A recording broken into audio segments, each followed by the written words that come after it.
ഇത് എവർഗ്രീൻ്റെ ഒരു വിശിഷ്ട അതിഥിയാണ്. ഇതിൽ 1-2 പ്രതിമ. ഇത് ഫൈബറാണ്.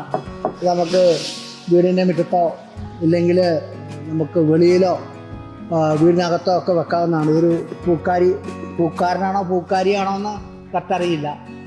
വെയിറ്റൊക്കെ വളരെ കുറവാണ്. ഞാനിപ്പോൾ ഇതിനകത്തൊരു ബൊഹേമില്ലയുടെ മദർ പ്ലാന്റ് എടുത്ത് വെച്ചേക്കുകയാണ്. അതിൻ്റെ പൂ ഇപ്പോൾ പോയേക്കുവാണ്.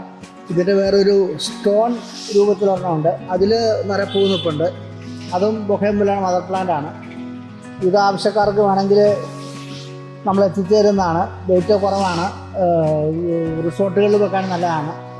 ഫ്ലോർ അനുസരിച്ച് നമ്മൾ കൊടുക്കും, അല്ലാതെ ഇങ്ങനെ എവിടെയും കൊടുക്കും. അപ്പോൾ വേണ്ടവർ ബന്ധപ്പെടുക. നല്ലൊരു സ്റ്റാച്ചു ആണ്.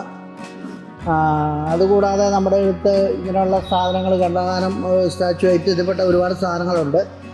പിന്നെ ഇവിടെ കണ്ടായത്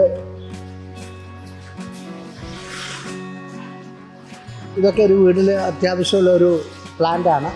എല്ലാ വീടുകളിലും ഈ ഒരെണ്ണം വെക്കുക. ജോർഷ്യൻ പ്ലാന്റാണ് ശരിക്ക്. ബെഡ്റൂമിൽ വരെ വെക്കാവുന്നൊരു പ്ലാന്റാണ്. അതുപോലെ തന്നെ മിനിയേച്ചർ കമുകാണിത്. ഇത് നമ്മളിങ്ങനെ വളരെ സൂക്ഷിച്ച് വെച്ചേക്കുന്നതാണ്. ഇതിൽ അടയ്ക്കാതെ ഉണ്ടാകുന്നതാണ്. നമ്മളിത് വളരെ ഭദ്രമായിട്ട് വെക്കുന്നു. അങ്ങനെയുള്ളത് നമ്മുടെ എവർഗ്രീനിലാണ് ഇങ്ങനെയുള്ള സാധനങ്ങളൊക്കെ കാണുന്നത്. നിങ്ങൾക്ക് വീഡിയോ ഇഷ്ടപ്പെട്ടെങ്കിൽ അടുത്ത വീഡിയോ വരെ കാത്തിരിക്കുക. ഹായ്.